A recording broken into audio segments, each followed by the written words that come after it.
Hey everyone! Welcome back to another deep dive into history.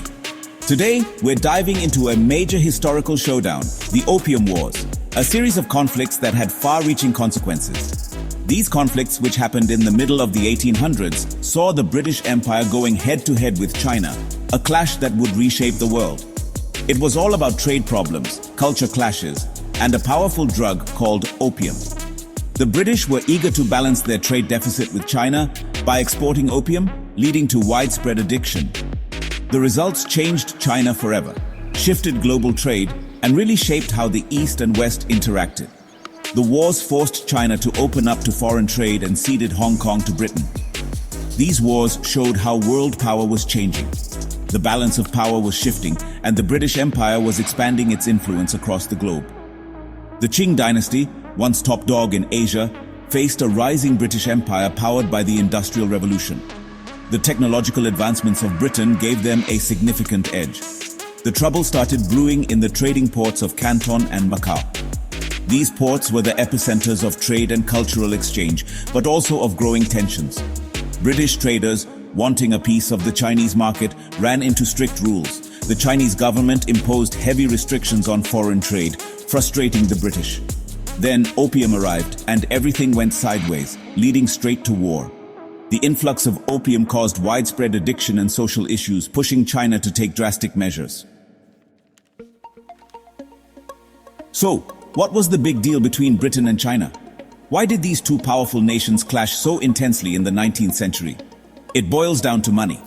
The economic dynamics between these two empires were complex and deeply intertwined. China, with its vast resources of tea, silk and porcelain, had the upper hand in trade with Britain. These goods were highly sought after in Europe. British people loved Chinese products, especially tea. Tea became a cultural staple in Britain, symbolizing sophistication and social status. But China didn't really want anything Britain made. British manufactured goods were not appealing to the Chinese market. This trade imbalance meant Britain was losing money. Lots of silver was flowing out of the country to pay for Chinese goods. British traders needed a solution, something China wanted badly, something to get that silver flowing back into British coffers. They found it in India, vast poppy fields full of opium. The British-controlled opium production in India was extensive and well organized. The British East India Company saw a chance to make a profit. They began exporting large quantities of opium to China. Opium, a highly addictive drug, was already used in China for medicinal purposes. However, the scale of British imports changed everything. British traders started smuggling tons of it into China, and addiction rates skyrocketed. The social and economic impact was devastating. This created a huge problem, and the Qing government sent Lin Zexu to Canton to stop the opium trade. His efforts marked the beginning of a significant conflict. When Lin Zexu got to Canton in 1839, things got real. He was determined to put an end to the opium trade that was devastating China. Lin Zexu was a high-ranking official, and he meant business. He wanted to stop the opium trade, so he told foreign traders to hand over their opium. Lin Zexu was firm and uncompromising, demanding that all opium be surrendered to the Chinese authorities. The British, feeling powerful with their big navy, said, "No way!"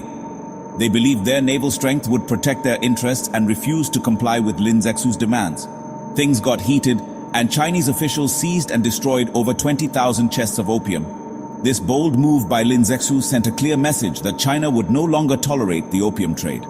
The British government was furious. They saw the destruction of their opium as a direct attack on their economic interests and national pride. In 1840, British warships showed up, starting the First Opium War. The British were determined to teach China a lesson and protect their trade interests. The Qing forces lost badly. They were no match for the advanced weaponry and tactics of the British Navy and Army. British ships took over important ports, messing up China's trade and showing everyone how weak the Qing dynasty was. The occupation of these ports disrupted local economies and demonstrated British dominance.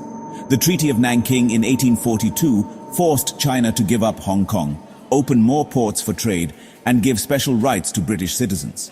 This treaty marked the beginning of what the Chinese call the Century of Humiliation. The Treaty of Nanking was just a pause. The Chinese government didn't like the deal and tried to avoid following it. The British, feeling confident after their win, wanted even more.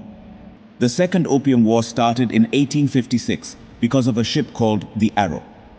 It was Chinese-owned but registered as British, and the British used this as an excuse to attack China again. This time, France joined in, wanting to build its own empire. The Second Opium War was even worse for China. British and French forces even occupied Beijing in 1860.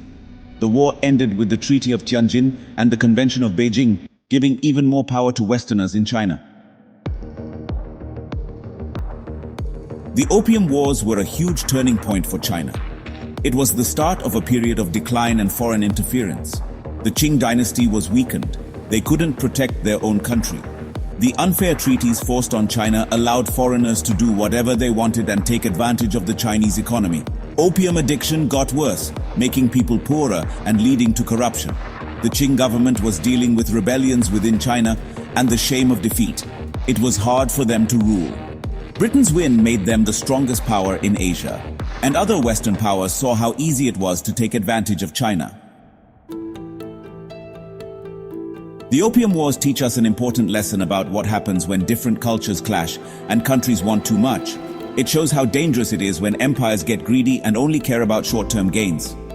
These wars marked the end of an era for China, showing that they weren't unbeatable. But even after this difficult time, a new China would eventually rise up, ready to take its place in the world.